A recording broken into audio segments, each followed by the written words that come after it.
Welcome back to the Creator Files podcast. We're getting an update today with Ricky on his YouTube channel after his 30-day publishing challenge. So we did a series earlier about this. I think maybe episodes like, 3 through 6. I should have checked on that. I'll put it in the description in the show notes. But we have several episodes as he went through this 30-day publishing challenge and all the way through the end of it. But we would kind of want an update on how it's going after he has stopped publishing every day. So where's the channel at now? Yeah, right now I have 714 subscribers, so not quite to the 1,000 for being able to display ads.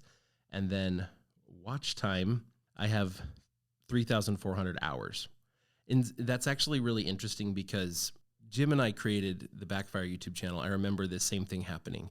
By the time we got to the 1,000 subscribers, the 4,000 hours of watch time were just done, right? Yeah.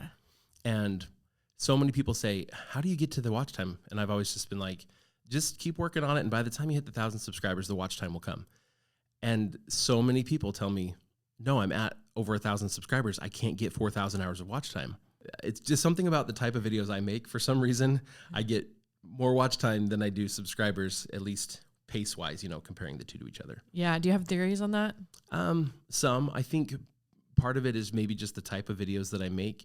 I tend to kind of like to just teach and like too much, right? I could make my videos more entertaining and they'd probably be more subscribable if they were a little bit more entertaining. But because of that, like once you start learning the thing, you want to learn all the things. And so, in a 10-minute video, I'll have an average watch time of like 6 minutes. Whereas a lot of channels are going to have either less of the video viewed, or they're just going to make way shorter videos. Yeah. Because I teach so much, it's like videos being 10 to 20 minutes is totally normal for me. So even if I only get 5 minutes per view on average, like it's more than a lot of channels that are getting a minute and a half. Right. I wonder too, if with a lot of channels, they're not publishing as frequently. And so, if you publish like 4 videos in a year, right, or 4 videos in 6 months, then maybe a lot of the people that find the channel have found it through search. But there's just not a lot of other stuff to watch. Yeah. Yeah. Interesting. And you have people watching, we should have checked on this. You have people watching a lot of your videos, right? Multiple videos? Yeah. Yeah, I do. I can tell that because I have people that comment like on every video. So there's names that start to become familiar, right? Yeah. I did a video where I asked people to guess how many pumpkins were in a pumpkin patch. Okay. Like pretty simple. Like there was no teaching in that video. It was like, here's a pumpkin patch and here's how big it is. Here's a drone shot of it. How many pumpkins do you think are there? And I even took some kind of closer up little shots. And it was just kind of for fun around Halloween, right? Yeah. And I had some people guess. And, one of them was someone who, again, I'd seen him comment a few times. And that person was the closest and they won. And I mailed them a pumpkin, and they were like so excited to get the pumpkin. Like this person was already kind of a fan, Wow. even though the channel was still a month and a half old at that point. Yeah. You're building loyalty really Right. early on, that's really interesting to me because I think a lot of people would not think to do that. They would feel like it doesn't matter. It's not big enough. Yeah. Just make some videos, put them out there. Yeah. Waiting to grow instead of like appreciating and nurturing the audience that you do have. Right. That's very interesting to me. Yeah. And now that's probably a viewer for life. Yeah. I mean, and all I had to do was mail him a pumpkin. I mean, Yeah. I grew the pumpkin, so it was basically free. And then I think it cost me like $7 to mail it to him, but now that's a person who just like they have a stronger connection. Yeah. And aside from that one person, you have all of your viewers seeing that you're engaging with the audience, that you care about the audience. They feel included, I imagine, even though they weren't the one that got the pumpkin. Right. They still can tell that you're involved, you're doing that kind of thing. Exactly. That's really cool. So I imagine the people that are watching are really loyal. And like you said, you can tell by the comments. Right. Because you have people in the comments saying that they watch. And it's not tons of comments. I mean, people, I hear all the time from people with new channels, they're like, well, nobody comments. Well, that's fine. That's normal because it's a very small percentage of people that watch videos that will comment on those videos. Yeah. Now, obviously, there are a lot of things we can do to try to encourage comments, things we can mention in the video where we can say, well, what do you think about this? Like, this is what I think. Here's my opinion, but what do you think? I'm open to hearing that. Yeah. And when you're specific, right, about a specific thing, people are typically fairly opinionated. And so if you take a stance on something and you're like, but I want to know what you think, tell me. Like, they're going to be like compelled. They're going to have to be like, no, I disagree, or I'm totally with you. So there are things we can do to help encourage more comments, but on new channels, like it's going to be very few because the numbers are just smaller. Yeah. As the numbers get bigger and you start getting thousands of views per video, the comments increase. Yeah, you don't want pity comments, and you got to like encourage people to give them something that they start thinking about and then have to express, not just like, please, it would really support me if you'd give this video a comment. People hear that too much. Right. What do you think it means if a small channel with not a lot of views is getting a lot of comments compared to their views and subscribers? I think that means that they're creating content that is just, for a lot of reasons probably, but it's just really making people want to engage for some reason. I think you can make really entertaining videos that people really love to watch and they'll even like, but they'll never comment because there's no reason. You know, I guess if we think about it, like what are the reasons people would want to comment? One of them is just support. Like, oh, I like you. Thank you. Like, this is a nice video. Thank you for taking the time. A very small percentage of people are going to do that because, like, we don't even say thank you anymore in the world. It's kind of sad. Then there's the people who comment because they disagree with something you said, which only can happen if you take a position. So if we're, like, really vague, if we're just saying, well, you know, here's kind of the facts as they are about whatever it is, you know, there's no stance being taken. And so there's nothing to disagree with. Yeah. You know, most people aren't going to disagree with straight up facts. When you make a statement, when you're like, hey, this is the best, or, you know, I thought this was awesome. I don't know of anyone better. You know, when you're talking about a product or anything, right? If you're talking about a sports team, like, oh, this player, you know, LeBron James is the best of all time. There are a ton of people who are going to say, no, excuse me. He's like not even number 2. Yeah. It's Michael Jordan, then Kobe Bryant, you know? It's like, I saw Mike play. He is amazing. People are going to have to chime in. So either they're going to disagree.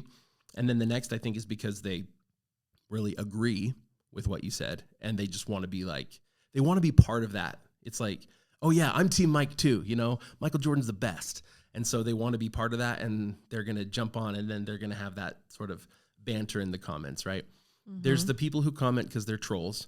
And, you know, if we're not encouraging discussion in our video, chances are that the comments that we're going to get are going to be either the few people who are just super nice and supportive and the trolls who just want to be mean. Yeah. Like that's what you're going to get if you don't encourage and drive comments proactively in a specific way. There are probably a few other reasons people comment, maybe to answer a question that you posed in the video. But typically it's because for one reason or another, they felt like you engaged with them and they want to engage back. Yeah. I've noticed too, if you make videos on things, people always say like, nobody's talking about this. So maybe it's really controversial, or maybe it's not controversial, but it's just something that other people are maybe answering in a more general way or just not touching on, just leaving out. Yeah. People love that. You get so many comments by people just being like, nobody's talking about this. Why is nobody talking about this? I've wondered for so long why nobody is talking about this. And they can't help but like, thank you, or just chime in and say, nobody's talking about this. This is great. And like you're right. Someone's finally talking about this. It's so good to hear someone talking about this.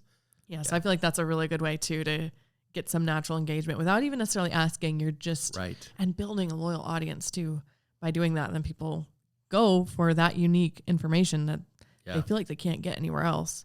Okay. So hit monetization for the super thanks on November 14th.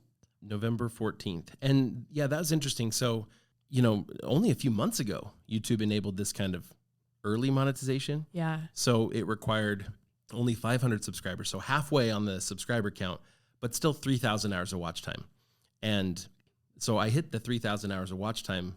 Again, I'm thinking about this like in terms of sort of like my progression toward the 1,000 subscriber, 4,000 hours of watch time. So at 3,000 subscribers, I'm 3/4 of the way there, but I'm not 3/4 of the way there even now.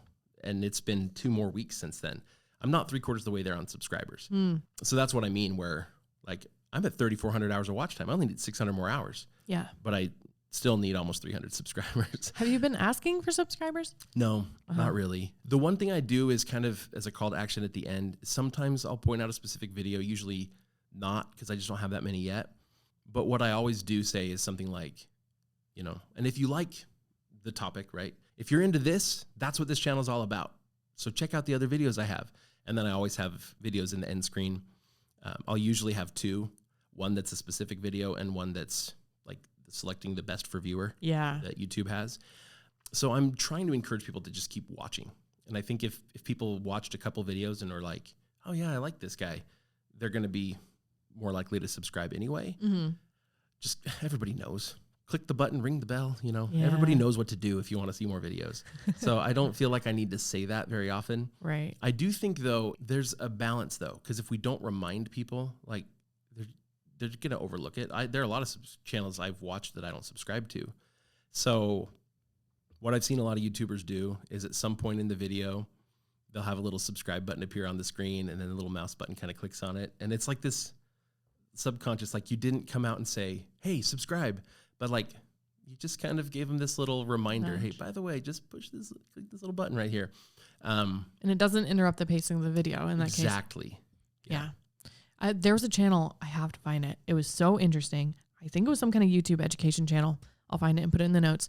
They tested this and they already had hundreds of videos. Mm-hmm. And I'm not sure if it was intentional of like, we're going to say it in this video and not in this video, or just retroactively. More likely, I think retroactively, they went back and said, okay, let's analyze which of our videos we asked for subscribers, which ones we didn't.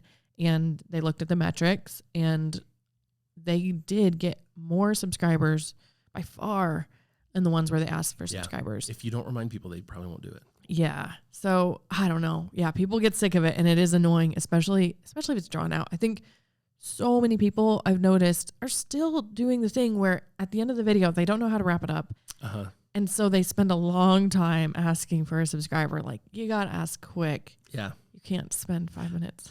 And I'll admit, like, ending a video is one of the things that's hardest for me. It is. You know, I get done saying what I'm going to say and it's like, oh, but it's not over. I need something to end this.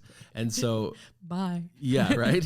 Like, that's all I got. Bye. You know, it can feel awkward. It can. And, people that do it really well, a lot of times, like, the video ends before you expect it to, and then you end up with higher, longer view duration. And that's a trade-off too, because it's like, if I put a little end screen up, then I've already cued to people that it's ending. Mm-hmm. And so I don't do end screens for the full 30 seconds. I'll usually shorten them to like 10, because people are kind of used to like, oh, the end screen popped up, he's wrapping up. Yeah. And it's like, oh, but it's over. The other thing too is like, you can end the video, but then let either a black screen or your logo stay on the screen for another 10 seconds with the little end screen. Yeah. But have the actual video content be the thing that ends a little bit abruptly, not like harshly, but a little bit abruptly, like a little bit before people expected it, I think is a good practice. I'm not great at it. Honestly, I'm not. So yeah. Okay. So you stopped publishing every single day. How often are you publishing now? Yeah. So the first week after I stopped publishing daily, I did 2 the next week.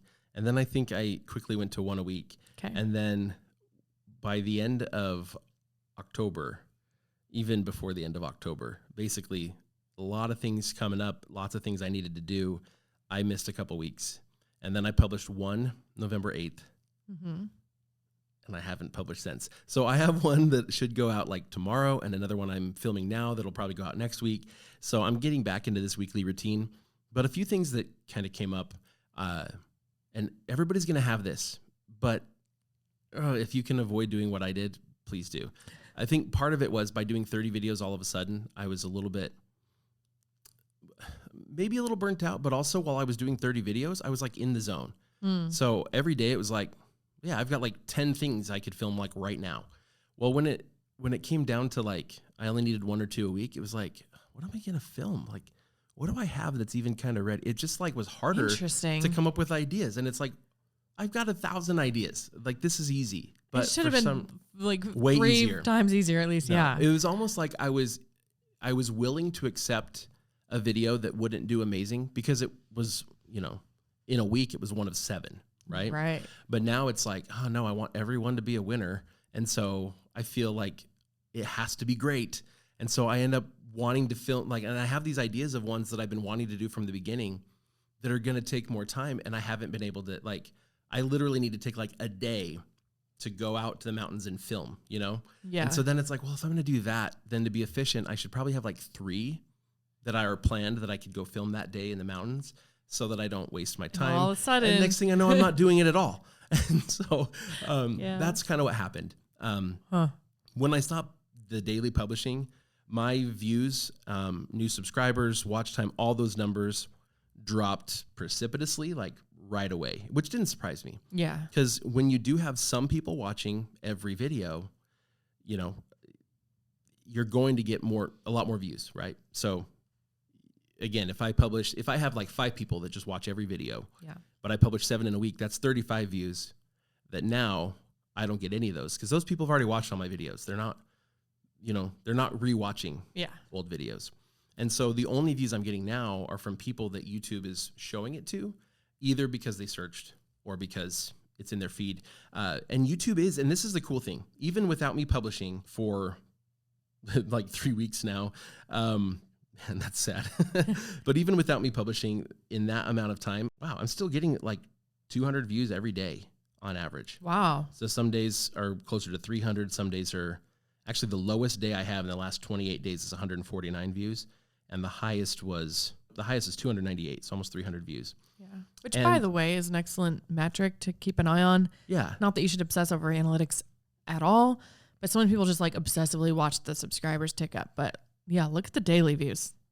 Right. So there's a few baselines, right? There's the baseline of I publish a new video within the first week or so, how many people are going to view it, right? And that gives you an idea of who your regulars are and how big that regular audience is. Because that first week is going to be mostly the audience YouTube thinks you already have, plus then the initial people it pushes it out to. After that first week is mostly going to be new growth or people that kind of watch it later. Yeah. Maybe people who come in later or who just aren't on top of watching your channel. They'll watch it whenever. And so that's a good one. But another one is just kind of what's sort of your daily view count? So if I publish weekly, I'll get a spike every time I publish that lasts, the day I publish, and then the next day it's still a little elevated. And by about day 3, it kind of comes back.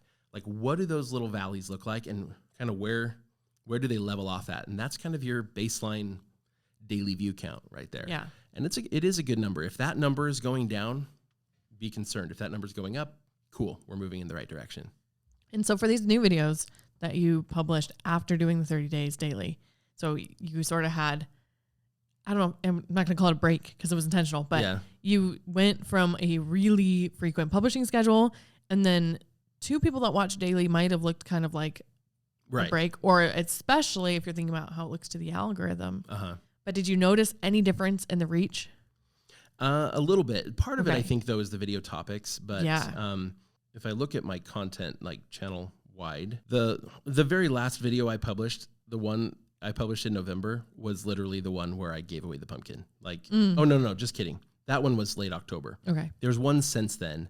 And that one, because it had been a few weeks before that one, I think that was the main reason why. It's got 78 views. Yeah.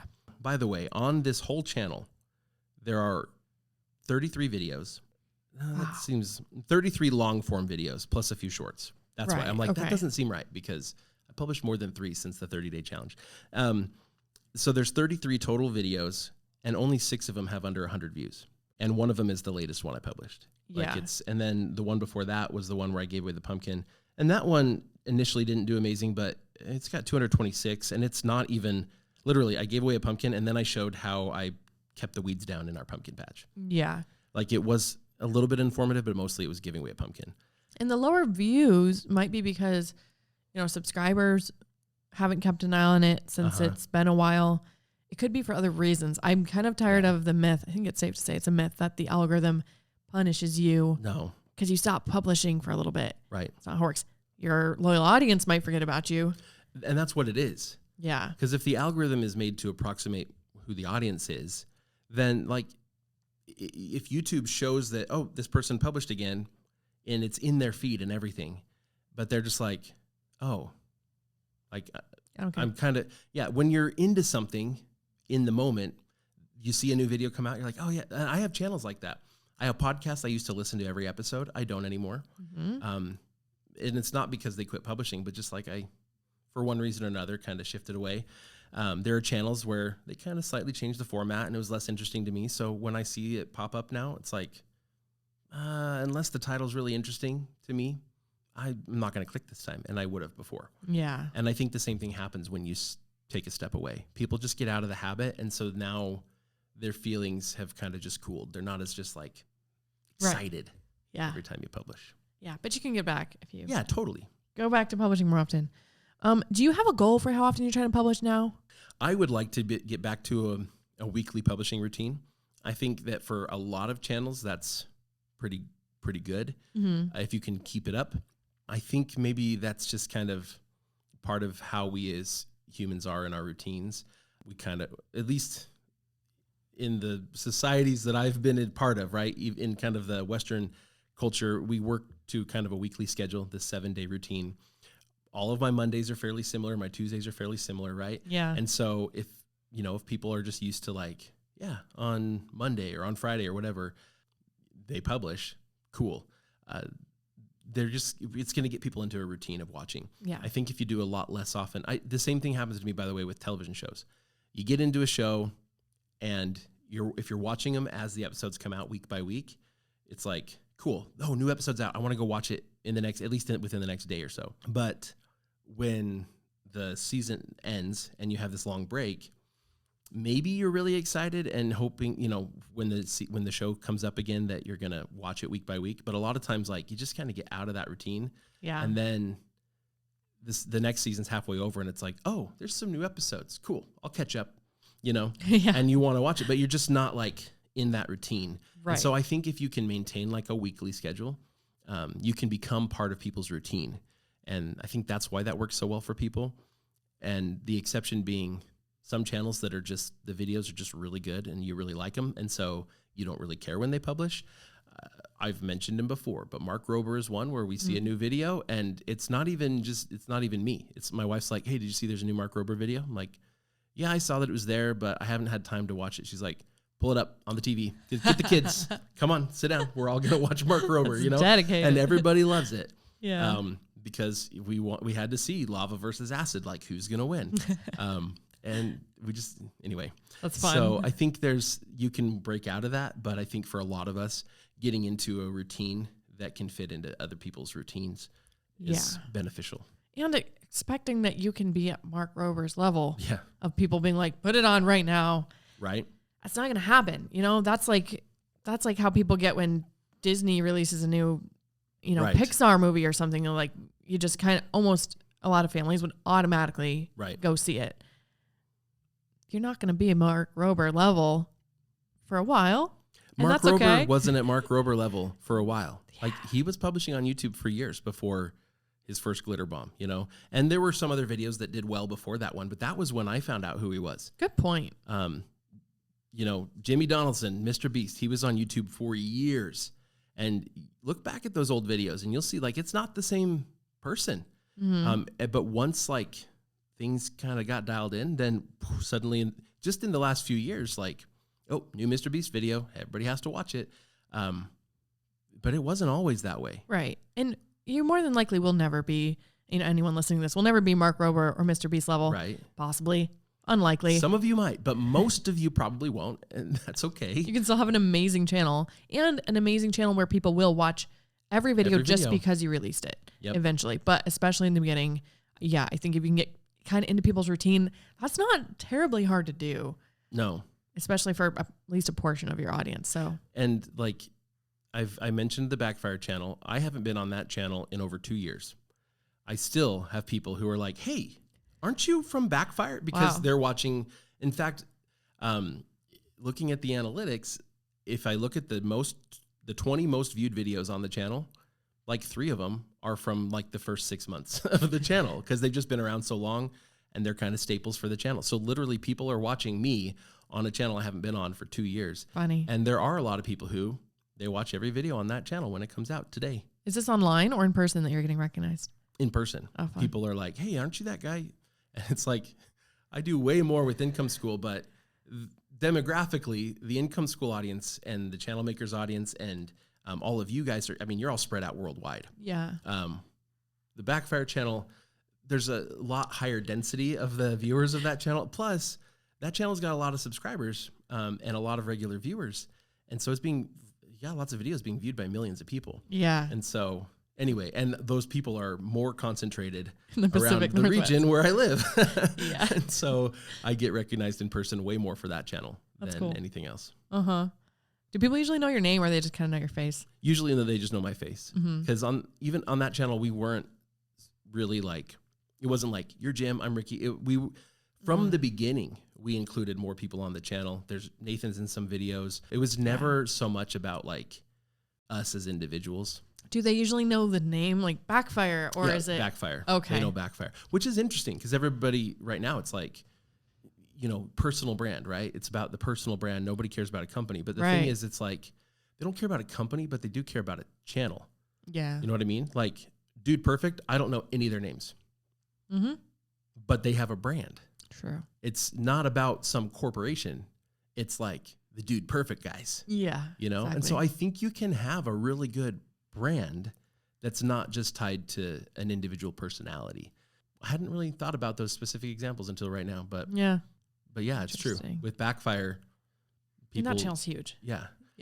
People know the channel more than they know the names. Let's talk about the blog and affiliate earnings and an info product. So are you noticing any increase in how the blog is doing since the YouTube channel has been growing? It's probably hard to tell because you buckled down on both kind of at the same time. Yeah. I mean, throughout the year, the blog kind of just slowly grew and grew and grew. And then, when I started publishing on the channel, it was increasing more, but again, it kind of was following the right growth curve. And then early November, there was yet another Google Core algorithm update. So there's actually a bit of a drop since then, like in the last 2 weeks or so, 3 weeks.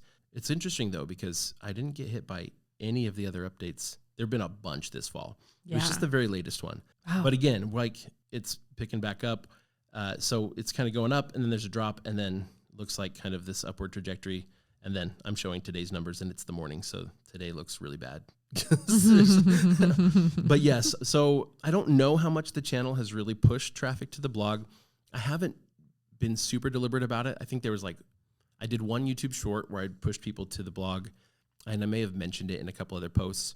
Another thing I started doing, but I have only done with probably 6 videos, is I publish them on the blog too. Okay. So I make a blog post that is literally just the video. I'm actually working on a plugin right now to be able to do that automatically. So you connect a YouTube channel and when you publish a video, it'll create a blog post with the video and the transcript and all that kind of stuff, and just pull it in and publish it on your site, which is pretty cool. Yeah. So I'm doing that and hoping to show up in Google search both on YouTube as well as right there on my website. But you mentioned affiliate earnings. That one's really interesting to me because I've had this blog up all year. I've had people coming to the blog, viewing it with some products, linked to in some of the articles. And you've had affiliate links on the blog for a long time. Yeah. And I get clicks here and there. You can see it on Amazon. It'll show you how many clicks you get each day or whatever. Not a single ordered product that led to earnings until I started the YouTube channel. So I have this channel now. It's not even monetized on YouTube, but the channel earned me $72 in the last 30 days.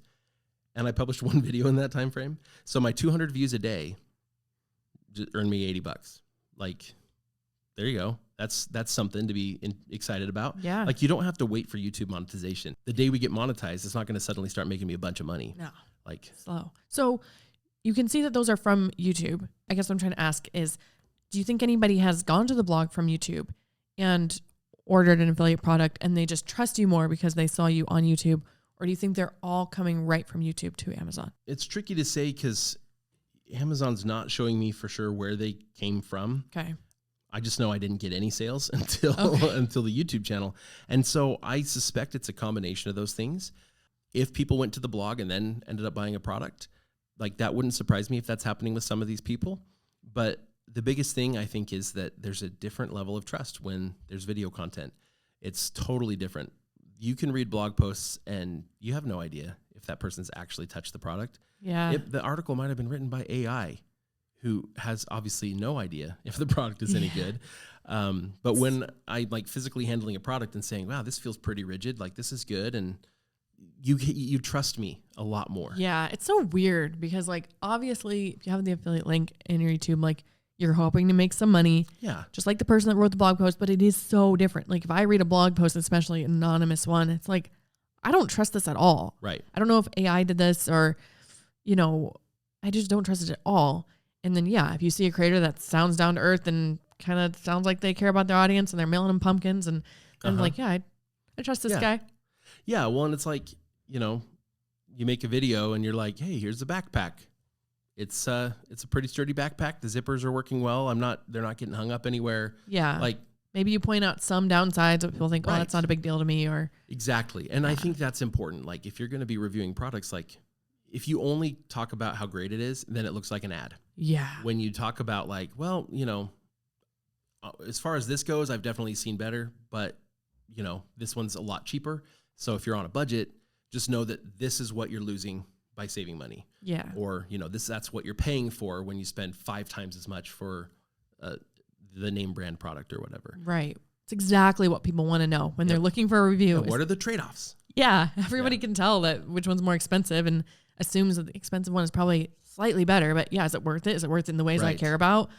That's what you want somebody to tell you. Uh-huh.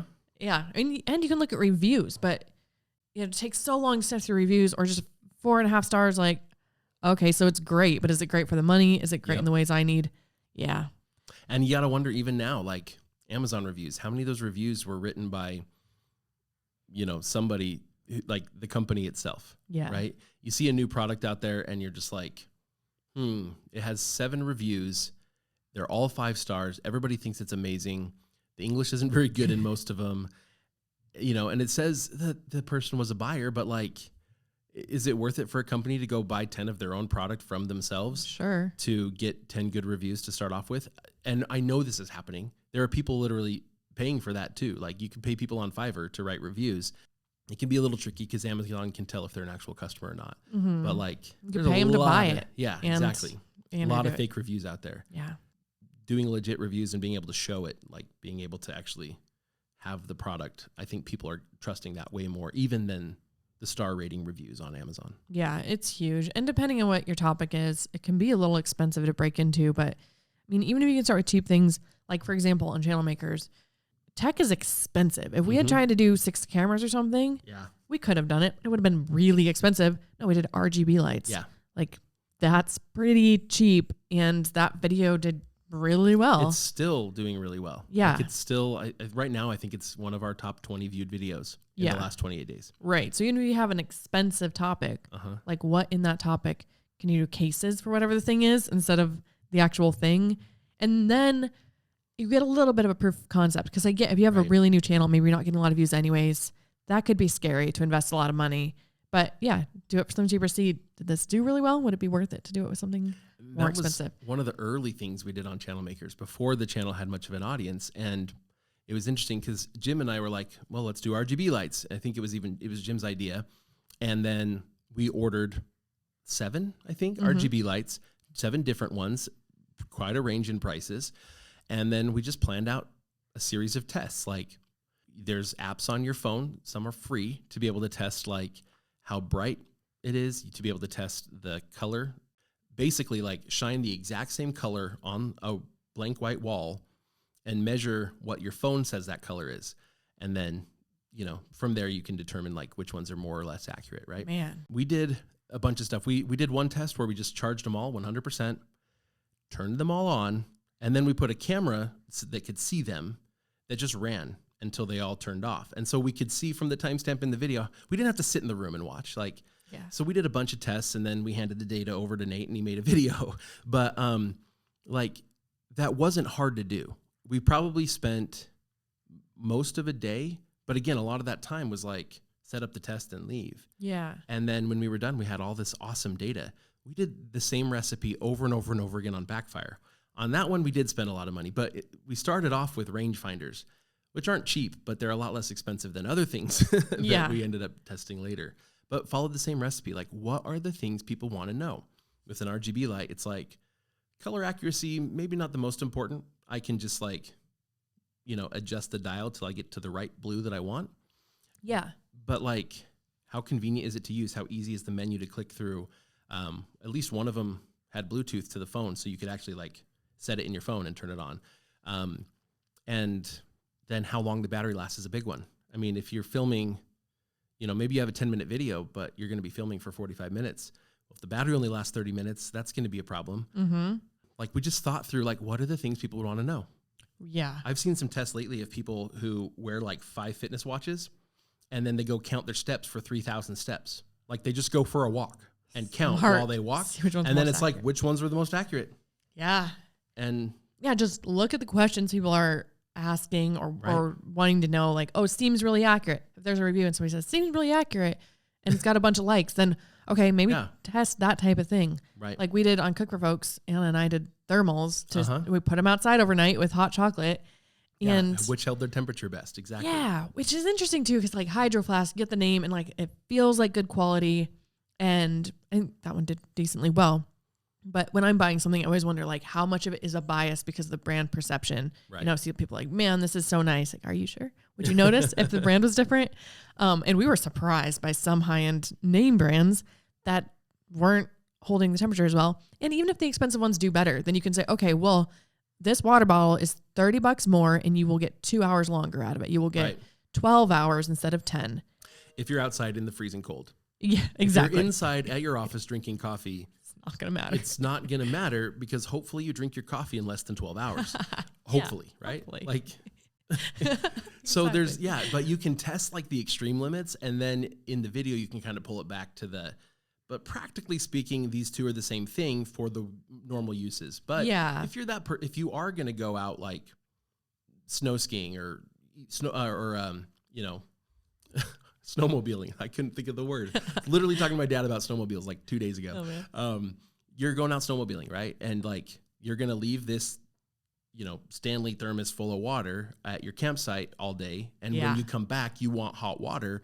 Like now I want to know, how does it handle freezing cold weather for 12 hours? Totally. And so, but I maybe don't care with my Yeti because maybe that's not the purpose of the Yeti. Yeah. And people care like so much about this. If you do a review like that on any topic, that's that in depth and that precise and that objective, not just like, oh, really nice packaging, then next time you put a review out, if they have any interest at all in the product, they're going to watch. Like, exactly. You're going to get some loyal subscribers. So, yeah, those are awesome. And people like love it when you say, look, I bought all these with my own money so that I could test them for you. People are like, oh, wow, that was really nice of them.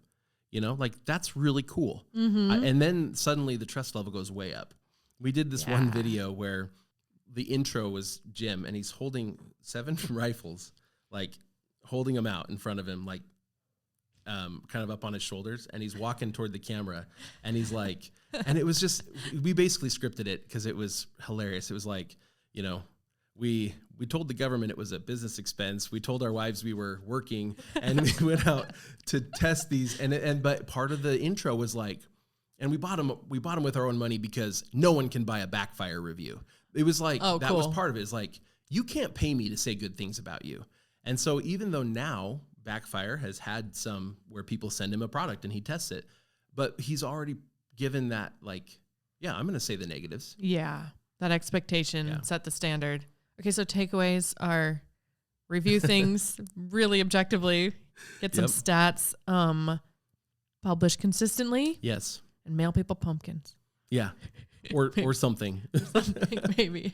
Or just freebies of some kind. Like just build connection somehow. Exactly. Or shout outs to commenters, or like there's a million ways that isn't physically mailing somebody something. Yep. But the lesson there is that you are really engaging, even with a small audience. You're not taking them for granted, and that will pay off, I think. So absolutely. This has been a great episode. Thank you, Ricky. Yep. No problem.